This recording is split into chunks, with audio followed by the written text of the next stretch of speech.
Are live. All right.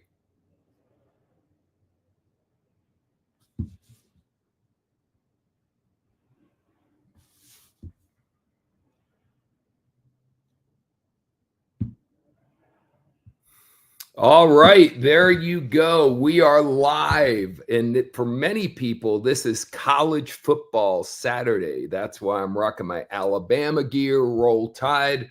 Don't want to turn anyone off, but I just got to tell you, I'm the tide through and through. But today we're going to be talking to someone I have the greatest amount of admiration for. And we're going to be talking about something powerful. We are in a situation right now where a lot of people in the world are trying to survive, right? A lot of people are living in a fear modality of worrying about, is AI going to take my job? Is a robot going to take my job? The cost of living, what eggs cost, all that kind of good stuff is really got people worrying, in my mind, more than I've ever seen before. So in general, a lot of people have gotten into a survival mindset. Now, I'm sure you know this, but, people like Warren Buffett says, when other people are greedy, I'm careful. When other people are careful, I'm greedy. So one of the things my mentor told me many, many years ago is if you want to be wealthy and successful, watch what everyone else is doing. Watch what the herd is doing, and then do the exact opposite. So today, my guest and I are not going to be talking about surviving. Forget about surviving, because while the majority of the people are focused on that, there are more people creating more wealth faster, personal individual wealth, than any time in the history of the world. So we're going to talk about thriving today. We're going to talk about, while everyone else is worried, while everyone else is just trying to hold on for dear life, how you can have a completely different way of looking at things. Not only looking at things, we're going to talk about a specific skill today that will help you thrive in whatever kind of business you're doing. So I want to get right to my guest, because again, I just am so honored and excited to work with her. She has such an incredible background. She's worked with Tony Robbins for many years, top income earner in a company for many, many, many years. But my personal story is she was gracious enough to let my wife attend her intensive event a week ago. And I don't even know who came home from that event. I mean, my wife's dynamic and amazing as it is, but she now is no longer my wife. She's like this not obsessed, but driven business person. She knows exactly what she's going to do. And she is talking to me about it all day, every day. So Loren, the impact you had on her is incredible. And I am very honored to just have the opportunity to share a few minutes with you. And let's go. Will you do me a favor, though, and just give a little bit of your background? I know you're very, very humble, but I just did a quick Reader's Digest version. Let people know really who you are and what you've accomplished. Well, first and foremost, I'm so grateful that I had a chance to meet you. Divine intervention, we'll talk about that in just a minute. But since today is college football, crazy Georgia fan. Oh, God, no. What? That's not it. Go Dogs. Wow. Go Dogs. That's not hard. Today, Saban. Not today. Wow. That's okay. He stole our coach. Wow, that's horrible. I can't even believe that. Well, there you go. I know some of you guys have no idea, but Alabama and Georgia are arch rivals. So that's a rough way to get us started there. Well, I think that's a really important thing for people to understand, that in order to thrive, you have to have fun in the process. You can't take things too serious. And I think that, the way that we actually connected was, just talking about football and just the SEC, just our connection to that. So you never know. I think a lot of people judge if someone's not like them, then that maybe that they shouldn't have a connection. And I think that's the biggest mistake. I'll give you a quick of my background. I'm originally from North Carolina. I went to the University of Georgia. I was the first girl from Western North Carolina to ever get an Army ROTC scholarship. Yeah, it's kind of a crazy story. If you ever saw Private Benjamin, that was me. Yeah. my college roommates reminded me about me changing from my fatigues and going into my sorority gear. It was pretty hilarious. That is But funny. I think that was it. If you talk about time to thrive, it really starts there. I mean, I was committed. My dad, he was an optometrist. I saw my parents working really hard, and I would, even though college wasn't as expensive as it is now, I Mhm. still wanted to help out. I wanted to participate in my own rescue. Even though my parents probably could have paid for college, I was hungry to help make a difference. And that I remember that I had to go take a PT test. I guess there's this whole Navy test thing happening right now.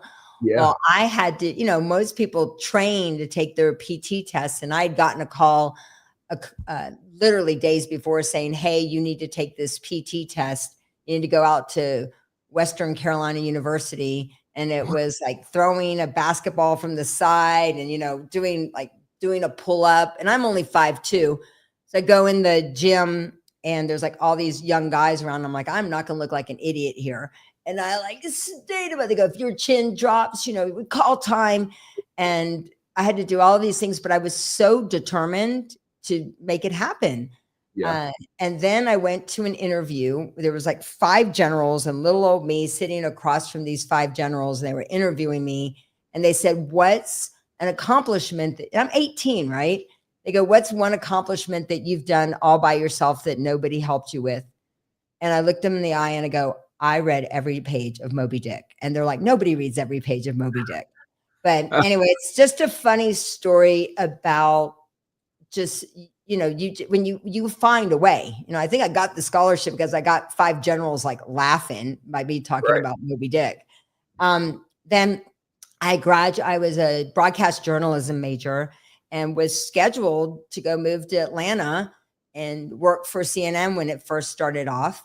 Wow. And then I saw, like, I think I was going to get paid $12,000 and it was a year and it was $1,200 just to live somewhere.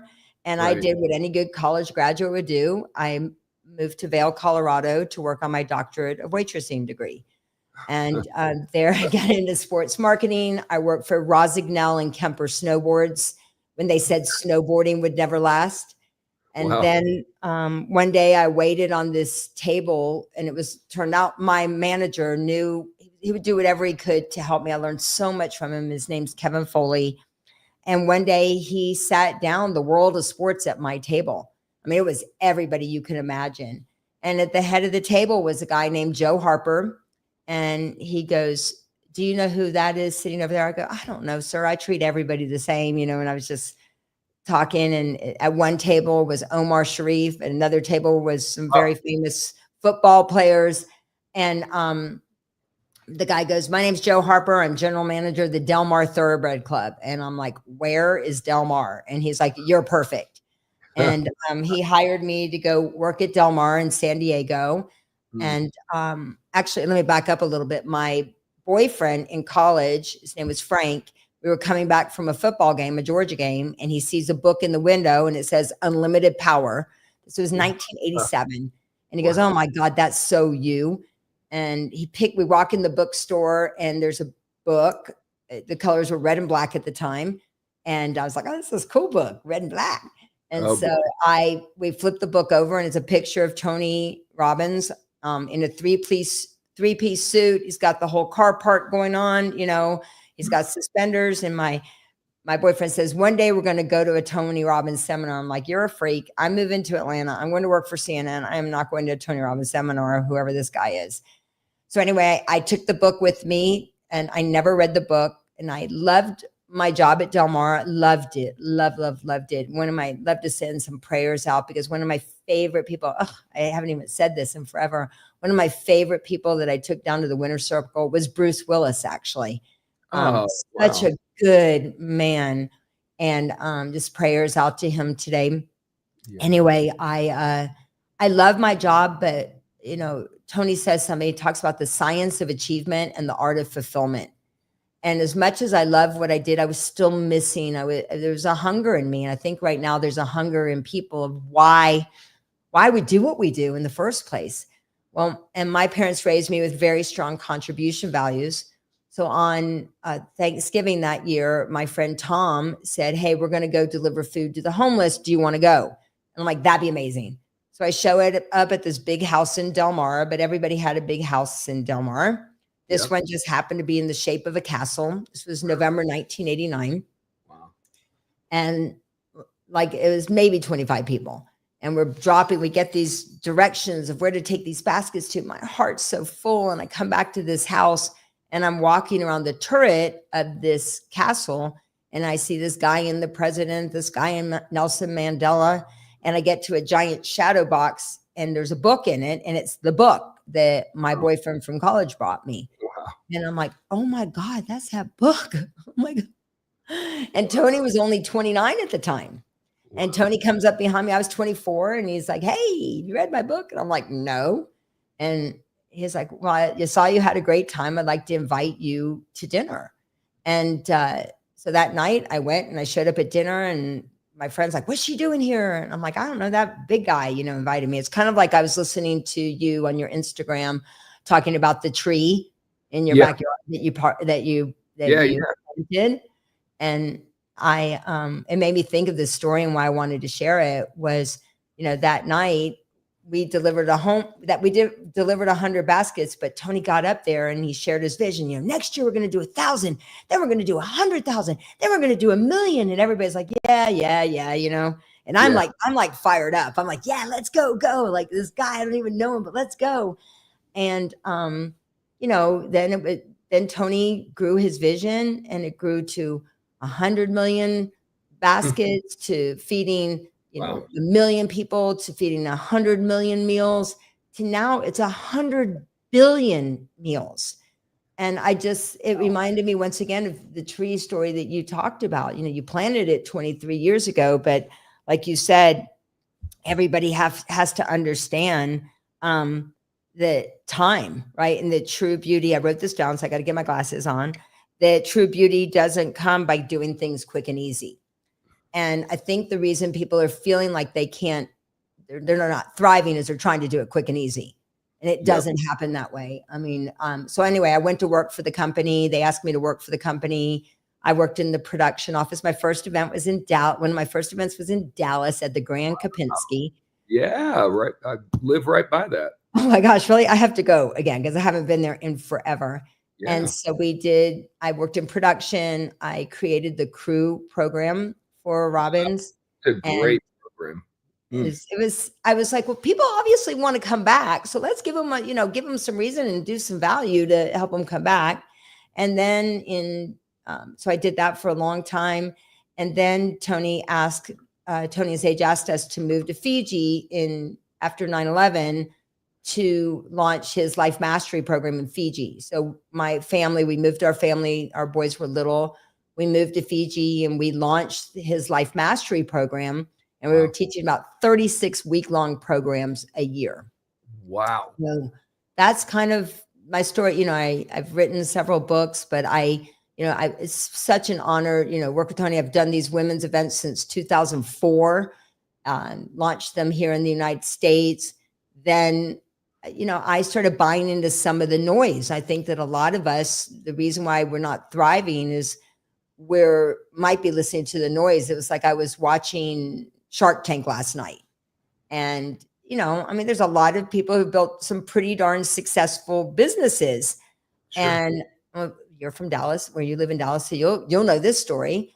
Mark Cuban was on, and Lori and Mr. Wonderful, who I've met many, many times at these events. And this woman and her husband come on that she was talking about how someone recommended apple cider vinegar to her. Do you know the story? No. She had apple cider vinegar and it was like awful. She was like, oh, this is disgusting.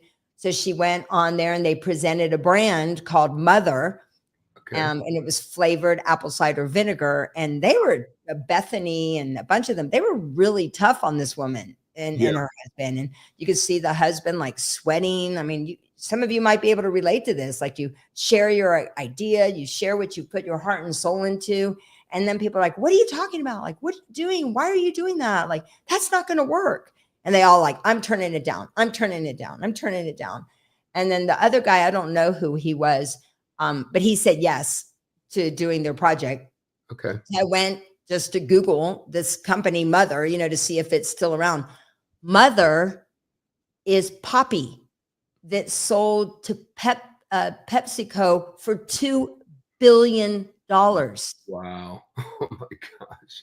And Mark Cuban's like, well, I'd love to, support you guys because you're Dallas based, but I just can't say yes. So what it reminds, I think that so many times we let other people be our dream stealers about things that we do. So I've done it. I don't know about you. So I put everybody's like, oh my God, women event, don't do those things. Like, that's ridiculous.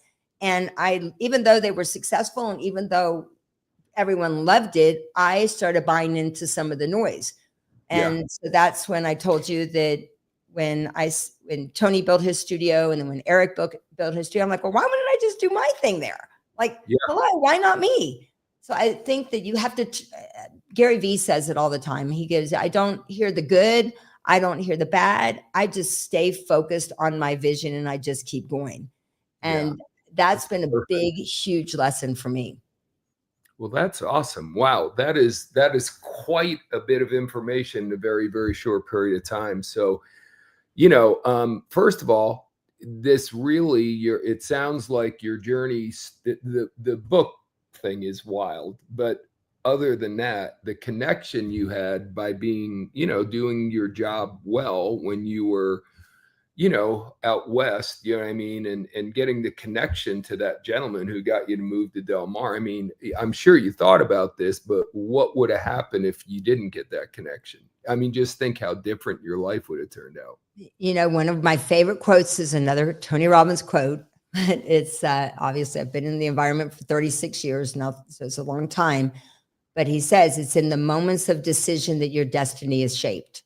Yeah. Right. It's like you and I having lunch, me deciding to go to Dallas at the last minute just to support a friend of mine who's going to be at an event. I really went there just to kind of be a mama bear. And then to be able to see you and Sarah, I didn't even know I was going to get to see you guys. And, but I thought, like, what had happened if I wouldn't have made that decision? So the importance of making your decisions. I can't even, every day I thank Kevin for Kevin, my manager at in Vail. And then every day I thank Mr. Harper, Joe Harper, who hired me at Del Mar. I mean, I could cry, I thank Joe, I thank Kevin, I thank Tony, you just never know who it's going to be. You never know. Even for Tony, I mean, obviously remarkably successful, but imagine if he hadn't tapped you on the shoulder and said, have you read my book and invited you to dinner? I mean, it's amazing how many people are there and they can open their mouth and they can make the connection, but then either fear, anxiety, they think the person won't respond the right way. But like, people don't get, like, one conversation can dramatically alter the direction of your life. It just happened 20 minutes ago. I had to return something because my husband didn't like the outfit and you had to return it at Walgreens, and I had to FedEx it from Walgreens. And I went past the DARE, there were some kids outside that were raising money for DARE. And I've had an assumption about how DARE is. It just educates on, on drugs and all these things. And I came out, I go, don't worry, I'll be back out to make a donation. And as I came outside, the guy starts telling me, we've really expanded DARE. Now we're teaching about suicide. If there's some issues, some question, that you're nervous about suicide or you're nervous about online safety. I'm like, oh my gosh, how cool, right?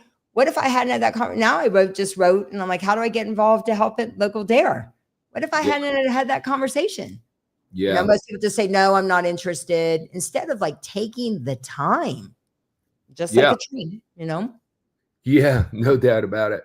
Well, so you're going to be, first of all, I'm just blessed. I got to thank our mutual friend, Sarah Thompson, for connecting us. I know Sarah met you through the Tony Robbins world, and, she's always spoken to me about you. And when we put the live event we're doing in September together, she's like, oh my gosh, I'd love to have my friend Loren come. And I'm like, great, let's have Loren come. But, again, if it wasn't for the connection, and I'm just, I think I I put my head down, went to work, and I've always wanted to serve people. And, thank goodness people like Sarah pay attention, you know what I mean? And she was kind enough to say, man, I've done it. If you don't know me, I've done events for many, many years, but I usually have a private client and I help that client grow. And, many, many times over the years, we would fill, the ATT arena, big arenas, 15, 20,000 people. We're in Cowboy Stadium one point. So I'm used to doing really large events, but now it's the first time I'm striking out and doing my own that's not for a private client. Anyone can come, but we're starting from scratch. You know what I mean? So I just sort of, I just almost felt like, oh, I'm not going to bother anybody and ask them to come to my event. It's not going to be huge. You know what I mean? And Sarah was kind enough to connect us. And now you and I are definitely, I mean, even though you're a Georgia fan, we have a really strong connection. But then I believe that me introducing you immediately to my wife is, I think her impact someday may be bigger than anything I've done. So it just is crazy that, we've all heard network equals net worth, and that's a good way of explaining it. But, I put it to you this way, Loren. I know you've been in the direct selling industry a little bit as well. And everyone talks about, you have to know your why. You have to know your why. What is your why? And I agree with that. Like, if you're an independent contractor, why are you going to get out of bed in the morning? Why are you going to work a 9-to-5 job, be tired, have your kids in front of you, and still carve out a couple hours to work when you don't feel like it? So your why is important. But recently, I was working with a gentleman who coached me a little bit, and he said, I think who is more important than why. Because it's who are you connected to? Who do you need to get on your team? Who do you need to get off of your team? Yeah. Who do you need to have more of in your life, because they add energy? And if you really pay attention to the who's, I think he said alignment before assignment. I mean, get the right people together. And you can do almost anything. It doesn't even matter what you're doing. If you have the right people with the right hearts working together on a project, it's going to turn out phenomenally. So when it comes to thriving, because that's what we're talking about today, I think those two things are really important. What is your why? Do you know why you're doing what you're doing? But then are you surrounding yourself with people? You mentioned dream stealers, right? I always talk about, they're really dream killers. You know what I mean? Like, they're people. And here's the thing about it. You can have an enemy who's a dream stealer, obviously, but most dream stealers are very close to you. They're your family. They're actually stealing your dream because they care about you, and they're trying to, quote unquote, protect you because you've never done anything like this before. So, I mean, talk about that for a minute. Like, how dream stealers. I'm like, oh my gosh, I'm like, I'm sitting. Well, it reminds me, as I think I shared with you a little bit about it. I was turned on. My dad used to watch, which is Schuler, Reverend Schuler. Yeah. And so one time it was a Sunday morning, and I just turned on TV, and Joel Olson was on. He was telling the story about don't let anybody name your baby. And how do they know it's not going to work? It's not their dream. How do they know? Like, how do they know? They don't know. Right. So I really love what you just said about alignment before assignment. And there's a line that I heard once. I hear it a lot because it's said every week that I teach this program. And it's called, it's not the person that you forget to hire that brings your company down. It's the person you refuse to fire. Wow. So it's the person that you justify, oh my gosh, I need to keep them around, or I need to do this and that. And I have a code of conduct that I live by, and I really work hard to live by. But I got to tell you, even though I've had my code of conduct for all these years, I still, there've been times where like, oh, and I justify keeping somebody around. And one of the things I've been very, very aware of, especially as I grow my businesses, is one, it's like, I got to do the right thing, even if it's the hard thing. And so it doesn't mean that I don't love people, but it's like, this is going to be really intense what I'm going to share, but you can all know.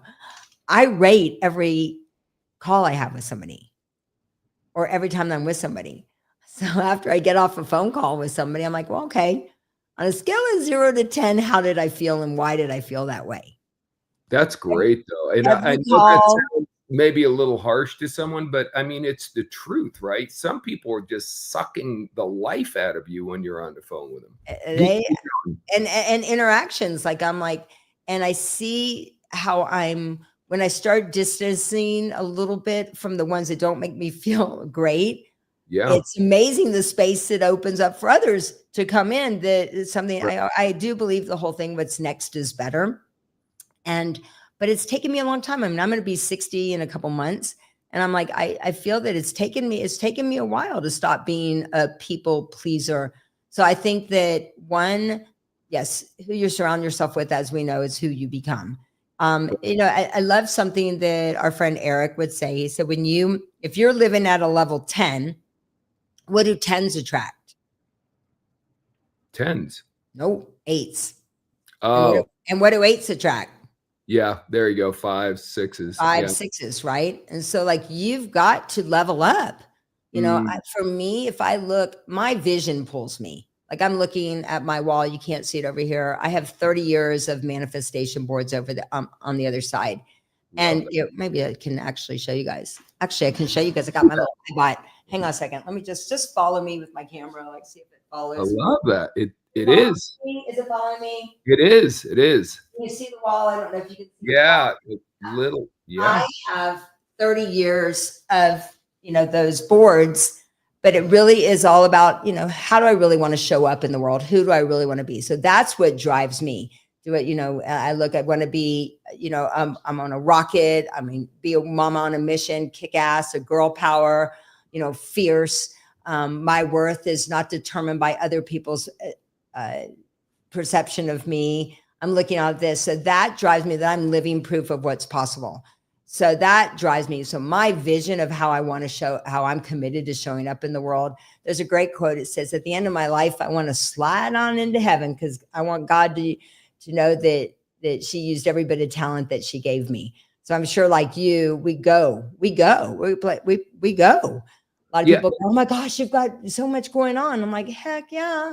Like, well, I love it. A couple things. First of all, the point you were making about the getting rid of it's that in Good to Great, it says it's more important to get the wrong people off the bus and get the right people on the bus. And I just want to reemphasize that because I do think, and that's true even in a relationship, right? In a romantic relationship, so many of us had the fear of, well, what if I let go of, what if I can't find someone else? And that scarcity mindset, as opposed to what you just said, like that's clearly an abundance thought that what's next is best.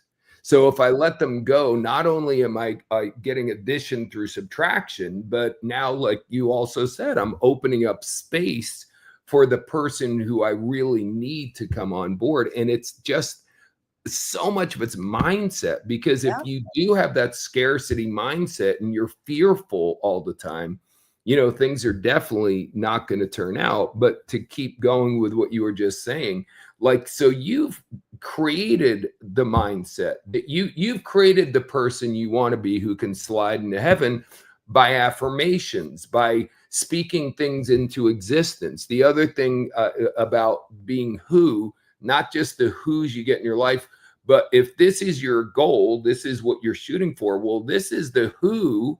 If you're here, you have to become a different version of yourself. You know what I mean? Absolutely. Yeah. You've got to keep either.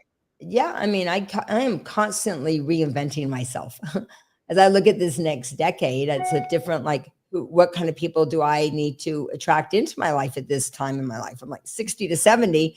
Okay. It's going to require different people in my life. The same situations I've been are not going to take it to the next level for me. And I've seen that, I really, because I've been around Tony a lot, I've seen him do that. And I'm leveling up. I mean, there's nothing wrong with leveling up. And I think also you can't think of it as you're hurting somebody. Like, I can't tell you how many times people say, wow, that really took some balls for you to say no, more, but I help provide other opportunities for them. I introduce them to other people. It's not like I'm just like, get out of here. It's like, let me introduce you to somebody else, or some person. It was, they needed to get their independence, and I was enabling them by keeping them in the situation. I wasn't supporting them the way that I needed to. And so I'm always asking myself questions. One of my things, I have a couple of questions, because I believe that questions really are the answers. And I always say to myself, if I say yes to this, am I staying true to myself? That's my compass. That's my moral compass for myself. If I say yes. So me coming down to Dallas for one day, and I was like, oh my gosh. And then I was like, oh my God, it's a hard trip. But I'm like, if I say yes to this, am I staying true? Yes. And look what it led to. That's such a great question. I don't want to, I just, if you didn't write that down, if you're watching this, you got to write that down, because again, having your standards, staying true to yourself, like, I don't want that to get blown over, because that question right there could completely change the direction of your life if you ask the question and give yourself an honest answer, right? Yeah. I mean, like, real honesty. And sometimes it's hard. Sometimes I'm like, oh God, I want it, but I promised them I'd show up. I promised them I would do this. I promised, and I'm like, yeah. And, if I say yes, is that really the right thing? So that's really changed my life. And I say sometimes the power of no sometimes as well. If, by saying no to one thing, what is that allowing you to say yes to? It's so funny you said good to great, because I'm looking at, I have it on one of my boards over there, a picture of it right there. Oh, it's one of my favorite. Let me get, because this is core to what I believe is good is the enemy of great. That's the best thing I got out of that book. So many people are okay with good. And if, and also, like, I started off talking about how many people are living in a fear domain right now because they're afraid of AI replacing them or a robot replacing them. And I really believe if you're good at what you do, you may get replaced, because robots are going to be good, at least, you know what I mean? But if you're great, or if you're elite at what you're doing, then there's nothing that's going to replace you. You know what I mean? If you want to become irreplaceable, you've got to not be okay with good. Getting a B, I was talking to my kids the other day. They're like, I got a B. And I'm like, that's good. I'm not going to be the one who shits you out because you have to get 100 all the time. But if you're satisfied with a B, when are you going to get an A? You know what I mean? So I think people really need to love. And I know that's where you and, my success is we weren't okay with being good at all. Like, that was unacceptable to be good. You know what I mean? And I think, and even if I don't know about you, I had to work really, really hard to get an A, but I worked. I didn't just say, okay, that's good enough, right? Because you look around you and you go, really? Well, where else is that showing up in my life? Okay, well, that's enough. I don't really need to give anymore. I mean, that's why I said my favorite quote is, I want to slide on into heaven because I want God to know she used up every bit of talent that she gave me. And I think that it's our responsibility to, not to anybody else other than ourselves, is to show up as like our best, our best. I know it sounds crazy, but I want to live my best life. I don't want to live my most okay life. Yeah. But people don't think that way. Real fast, Loren, Kendra, we have people. Thank you all for being on. And Kendra just wrote down that she paid for her husband to come to an event with me in 2007. And he didn't go. She showed up alone. But that weekend changed the direction of her life. You know what I mean? So first of all, Kendra, thank you for sharing that. And the Lord does work in mysterious ways, and you obviously learned addition through subtraction as well. Well, but can I share something about that? First of all, Kendra, thank you for being one of my favorite stories that I tell. As you know, the two best ways to learn are through stories and by putting people in experiences. But one of my favorite stories is in 1989 or maybe 1990. I went to a program, and my partner, we were buddied up. Her name was Louie Thaddy, and she worked with boys who they had to tame a wild horse because they had major issues. And she shared with me, Loren, there were, she was in a plane crash, and there were 12 people on the plane, and 3 of them could swim. And some people had their hands up, and some people were drowning. She said, who do you think I helped? And I said, well, I hope you help the people with their hands up. She goes, you would have thought so, but I went to help the drowning person. And what happens when you help a drowning person? They pull you down with them. And Right. I think Yes. so many times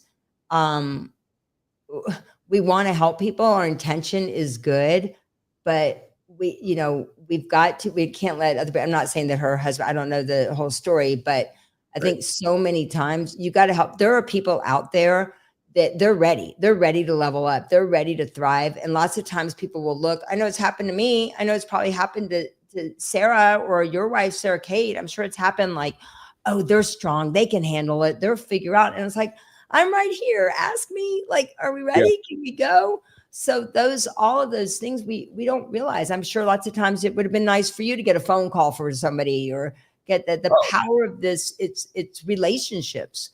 And everybody, you got to look for those people with their hands up. Yeah. No, I agree with and that's so true. I had a buddy who was a master scuba diver, and he told me if you go to save someone who's drowning, literally because of their energy, they're going to kill you. I mean, what you're saying is literally accurate, not only metaphorically accurate. So going back to Kendra, I think this is a good place for us to quickly talk about you coming and being gracious enough to join me in September. Because listen, online is great. I know some of you, Nick, I just saw your comment. I'm glad that you guys are getting value from this. I knew you would get value from this. But this is not us being together in the same room, us being able to meet each other face to face, have a cup of coffee, have a drink, connect, look right into each other's eyes. So I'm a live event lunatic. You know what I mean? Like that's what absolutely lights my soul up, because that's what changed me. 37 years ago, I was going nowhere. I was literally settling for what life put in my path. I went to a seminar on how to be rich, and I got there, and he taught us how to do the business. But what I got out of it was I didn't believe in myself. And if you don't believe in yourself, nothing's going to happen. So there was a transformation. It wasn't just him on stage. It was the people I talked to at the breaks. It was the people who had been with him for a while, who walked across and shared their stories that gave me hope. So we're doing all of that in the live event we have coming up in Dallas in September. So look at that. Thank you for that slide, Jonathan. So you can see we have a wide variety of speakers. I got to tell you, there's a late addition to, we already have all these people. My friend Larry Benet, who to me is better at connecting than anyone I know. My favorite story about Larry is someone was telling me they were at the Grammy. There were some big event, and Larry went up to Richard Branson. We all know him.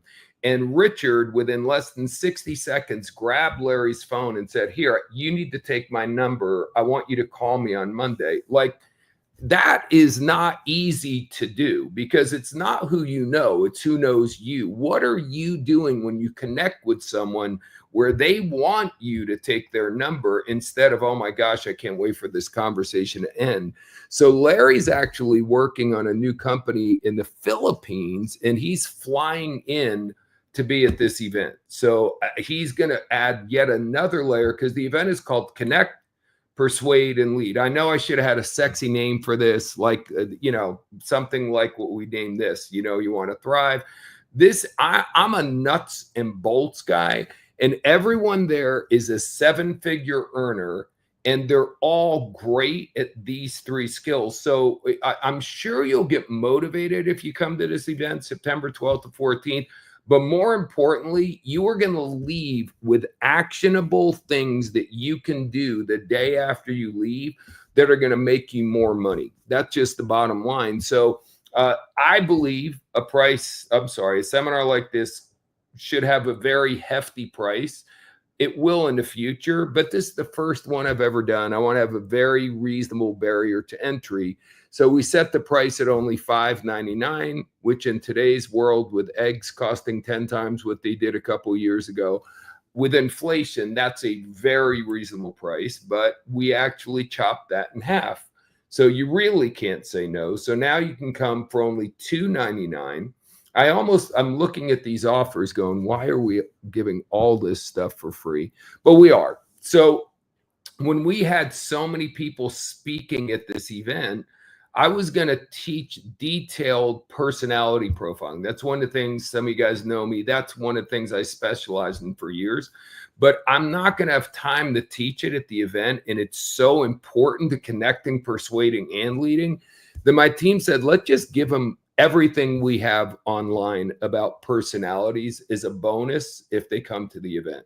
So now we're really making it completely irresistible. So you get 50% off, and you get all those speakers and me, and you also get everything we have digitally about personality profiling and colors for $299. So if you are not getting married that weekend, or if you don't have any major event, you're not having surgery that weekend, if you want to get the best ROI you've probably ever gotten on a live event, this is it. And I'm going to say one more thing, then I'm going to turn it back to our training. This is not a pitch fest. As a matter of fact, when Loren, I don't know if you remember this, the first thing she asked me is, what are you selling? How many people are selling? And I go, well, I'm not selling it. I mean, I'll sell something, but that's not what we're doing the event for. We want to add value, because if some of you guys have been to seminars where every speaker gives you enough information where you're going, ooh, that's good, then they offer their program for $5,000 or $3,000. So you end up spending more money at the event than you'll probably ever earn from what you learn. So that is not what we're doing. I hate that stuff, actually. So that's why I said yes. I know. I know. No, it really was true. And I didn't even understand when I was first meeting you and getting to know you that was a big positive for you. And I love that. That's why I love, again, alignment before assignment.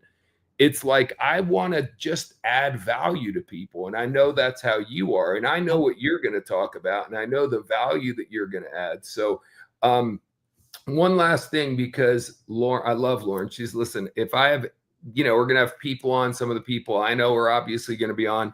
What are you going to give my people special, something different? So on top of everything you just saw there, anyone who goes ahead and clicks the link that we have here, we're going to, and you have a special link, right, Loren? We want to make sure we track people, or Jonathan, someone will put a link in the chat. Anyone who comes from this webinar, not only do you get everything you saw there, but we're going to give you an extra ticket so you can bring somebody along. Because certainly you have someone in your life who needs to thrive, someone in your life who we got to teach them just the things we talked about here, to stop settling for good, to want to be great, to learn everything. There's the link right in there. So any of you that use that link, not only we get the discount, not only we get the colors, the personality stuff, but you can bring an extra person with you at no extra cost. So I don't know how much more of an offer we can make that you can't refuse. So I just want to share. Tax deductible too, and you're going to spend the money anyway. Might as well come and learn from people who have big, huge hearts. I mean, your wife, I know, and Lisa, I know many of those people. Johnny, I know all of them, and everybody just wants to serve. And you have just such an enormous heart. I think that if anything, if anything, it's just going to be a lot of fun. You're going to pick up one or two skills that you might go, oh, that's going to transform my life. You never know. I would say you just never know. No, there's no doubt. And again, to me, the most important thing, and I want to get back to giving value, but the most important thing is we're going to be in person. And it's just different. Loren and I we spoke like this on a Zoom a couple times. But when we met at the restaurant in Dallas in person, it's just different, like in a very powerful way. When you meet the right person, you meet the right person. And who knows what might happen from someone you meet at this event? You know what I mean? It just, all sorts of things can happen. Going back to our main theme about thriving is connecting. You know what I mean? So, Loren, there's connecting, right? Meaning meeting someone and knowing the right thing to say to them, like my friend Larry will definitely do at the event. And then there's connecting, like meaning connecting with someone, like truly connecting with them. So what if there's like one or two things that you would share that you do to really connect with people in a way that they want to come to your event, or they want to be around you, or they want to be a part of your life, what would be one or two things that you would say to the people that are on now as a little previews to the event? What would you tell them about connecting in a powerful way with people? Well, I think the most important thing is to make sure you're connected to yourself. You know what drives you. You know who you are. You know how you show up. I think that when you don't have an agenda and you focus more on appreciation, like I really genuinely just love, first of all, I love me. So I make sure every day I connect to me. I wake up every day. I say it's going to be freaking the best day of my life. I do my, my affirmations. I do everything. I appreciate something in nature. And I wake up full every day. Makes Which is, sense? So yeah, I think in order for you to have a real connection with people, you have to be connected to yourself. You have to just really know who you are. You got to, I know, and I say to myself, I know who I am. I know what I stand for. I know what my intentions are. I know I'm here to serve the greater good. And I flood myself, one, with how much of just really honoring me. Second thing is I'm really grateful for my life. I mean, every day above ground is a great day. And when yeah, I wake up that way, it just naturally flows to me, honestly. People show up, experiences have. I think that people know when you want something from them or yeah. that if you're there to get. So, understanding how to get in rapport with people, sincerely in rapport with people, not by using any tricks or tools or anything, but there's a beautiful little acronym, and that is that I learned many, many years ago. It's called Bend WIMP. So Bend WIMP is B, what do people believe? What do they believe about you? Right. So what do people believe about me? I'm an everyday mama. I'm out there. I'm just doing the do, and what do they believe? They know I'm a Georgia fan. They know I have kids. They know I have dogs. They know that I've been in personal development. They know that contributions. So what do they believe about you? It's important for people to know, what do they believe about you? E is, how do they evaluate or judge? Are people going to judge you? Sure. But are they evaluating by what you've created, on how you serve, on how you show up, on are you walking your talk? And then I look for, what do people really need? What do they need? They need to know that I care about them. And then what do they desire? What's their pain, their wound? What are their interests? Who are their mentors? And what are they proud of? And through conversation and genuinely caring about people, you'll create real connection. Or you'll decide maybe it's not. Maybe it was what is my daughter says something great. I've heard it before. It's like there are people, leaf friends, there are branch friends, and there Yeah, are, trunk friends. There are people, there are root friends. yeah. And some people, that's okay. They're a doorway. They might not be a destination for you. They might be someone who introduces you to somebody else. Or I think that people have too many expectations of how it's supposed to look, instead of letting it unfold and just grateful for how it all unfolds. That's really what I believe. And I then love it. you're gonna develop the relationships that are meant to be in your life, for whatever season. Okay, I'm going to ask you two more questions. I know at some point we have to wrap this up, but I want to go back to what you said, where you wake up in the morning, you connect with yourself, and you really do that. Is that something you were doing as a little girl, or is that something you specifically learned from Tony or from your trainings over the years that you attended? Well, according to my mother, I've done it at least since I was 10 or 12, because because Oh, out of my own pain, wow. honestly, that I lived way out in the country. And so my mother, I have so much gratitude for my mom, because she helped me fall in love with myself. And she would say, if you need someone to tell you that you're beautiful, then I haven't done my job. You Wow. need to fall in love with you. And my inspiration, I'll just show you, it's me.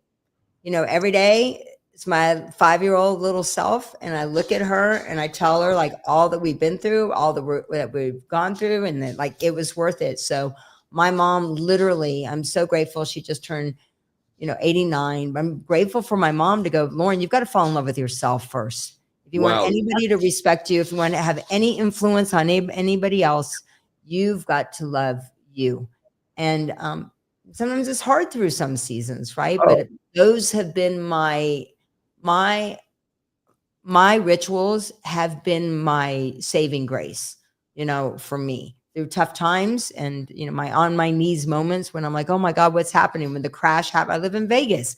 When the Mm. crash happened here, and it was hard when I lost everything, right? Even though your house and you're this and you're that, when you lose it all and you're like, but when you know who you are and you know that you got this, you're going to be able to get through it because you have got those true north, those different things that, I believe it comes down to your identity, how you see yourself in the world, your rituals that you do, the boundaries that you set, which are your standards really, and then who Mhm. you surround yourself with.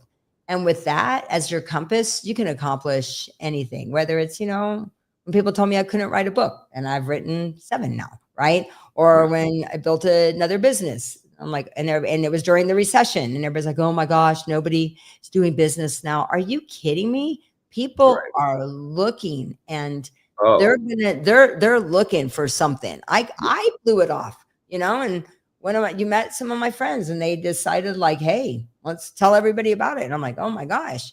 So we make assumptions.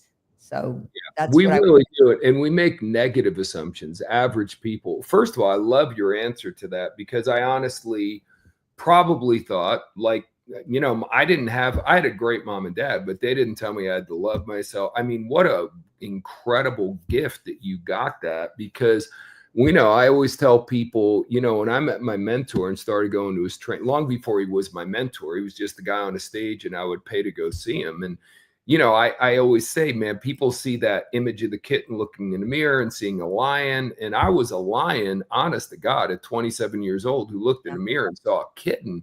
So, like, I didn't have that. Like, what a blessing. Like, if you're a parent, let me just pause and say, tell that to your kid, man. Tell your kid, speak words. There's power of life and death in the tongue. Speak life over your children and tell them that they're going to be amazing and do incredible things. Because for me, I learned that from my trainer. It wasn't from my mom. I didn't know what an affirmation was. I didn't know any of that stuff. So my point I was going to make is it's learnable. If you weren't blessed to be raised with a mom like Loren was, you can learn it. It programs like what we're going to be doing. But then the greatest thing you do is pass it on to other people. In the Bible, it says, a good man leaves an inheritance for his children's children. I used to think that was money. Like, oh, I need to leave a lot of money for my grandkids. Then I realized, I don't know how much you know about generational wealth, but when most first generation millionaires leave their money to their kids, like 80% of them squander it Yep. because they're not leaving that. What they're not leaving is the information. It's the mindset. It's the standards, right? It's Because it's the it's also sorry to interrupt, but it's something in the Old Testament. It talks about something called bread of shame, and bread of shame is when you haven't earned it, and you haven't earned it, and so that's why when people lose the lottery and they lose all money, like you said, generation stuff that comes in, they know there's a part of them they just have to get rid of because they know they didn't earn it. So the power of ownership. I don't know about you, like it's like I take really good care of my stuff because I worked hard to get it. I don't oh, take for granted, what it is. And so that's what teaching everybody right now. If you really want to thrive, earn it. It's worth it. That tree in the backyard, it earned its roots, right? Like it's beautiful because it worked hard to grow all those years, right? oh, no doubt. Well, I mean, the way it was explained to me is there's a dream, the struggle, the prize. And everyone, of course, today probably got on today, some people, to get the hack so you can skip the struggle. Just go dream the prize. And that goes back to what you said earlier about the tree. Nothing of true greatness comes quickly or easily. So you've got to embrace the struggle because, and I love what you just said about bread of shame. I always tell people money can't buy happiness is true if you didn't earn the money. Like exactly what you said, if it was given to you. But if you earn it, again, you don't have to be a billionaire. If you go from who you are now to who you need to be to achieve success, it's not the house. I take good care of my stuff too. It's awesome. The cars it's great. But knowing what you did and what you overcame and who you had to become, that's what gives you the satisfaction of Yeah. knowing. I love the picture. I'm going to find a picture of me when I was little. It's not a good picture, but I love that idea though, because you know who you were, the steps you had to go through, the battles you had to fight. And that's what makes getting to the top of the mountain amazing, is that you paid the price. Yeah. Yeah, I mean, not that we have time for my whole backstory, but I could go there. But it's like the whole thing, like if I could change, and it was not easy growing up, but it's a whole nother story, very hard. But if someone were to say to me, would you change it? I would say absolutely not, because it gave me the resilience. It gave me the drive. It gave me the heart. It gave me the knowingness that it's not always going to be easy, but it's always going to be worth it. And it gave me empathy. It gave me just so much. My dad made sure, my parents made sure that, I grew up in North Carolina. My dad made sure we went to every church. We went to every synagogue, every this, so that we could understand and appreciate all kinds of how people grew up. And I think that's what's the beautiful connection. If you go back to what you're all about, is just connecting to yourself and then getting curious about people. Don't have an agenda. Just be like, hey, tell me what's going on. I didn't even look up anything about your wife. I didn't want to know anything about her. I just wanted to feel it. I wanted to tap into just her and understand and appreciate her. I didn't even with you. I just want to find out, is the connection there? And then, persuade, persuasion is important, but first, to get in rapport with people, because you can't really persuade until you're in rapport. And, and then lead. I don't know about you, and what I love most about you is you walk your talk, So watch the feet, not the lips, as we always say. And all those people that you have are really walking their talk. I want people to come to my house and go, oh my God, she actually really walks her talk. And I'm like, yeah, I actually do, Yeah. And that's a great place to end, because so many people don't. And I will say that everyone who's teaching at this event, everyone walks their talk. My friend Johnny, who will be speaking, he says, man, you got to be the message that you bring. Nothing is more disheartening to hear a speaker or trainer teach one thing and then you see them do the opposite. I mean, that's truly heartbreaking. And unfortunately, that's not uncommon. So that's the one thing I'll tell you. You have people with big hearts. They've got the resume, they've gotten the results, but really good people. So Loren, I don't know how to thank you enough. I know your time is so valuable. And, I just, even though you're wearing that Georgia shirt, I have so much appreciation for you. Dogs. I can't wait.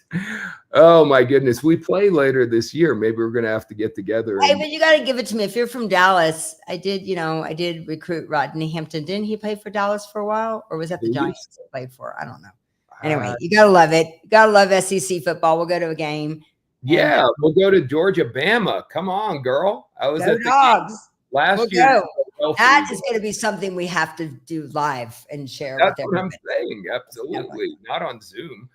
All right. Thank you so much for your time. Such incredible words of wisdom, Loren. I truly can't wait to see you in a couple weeks.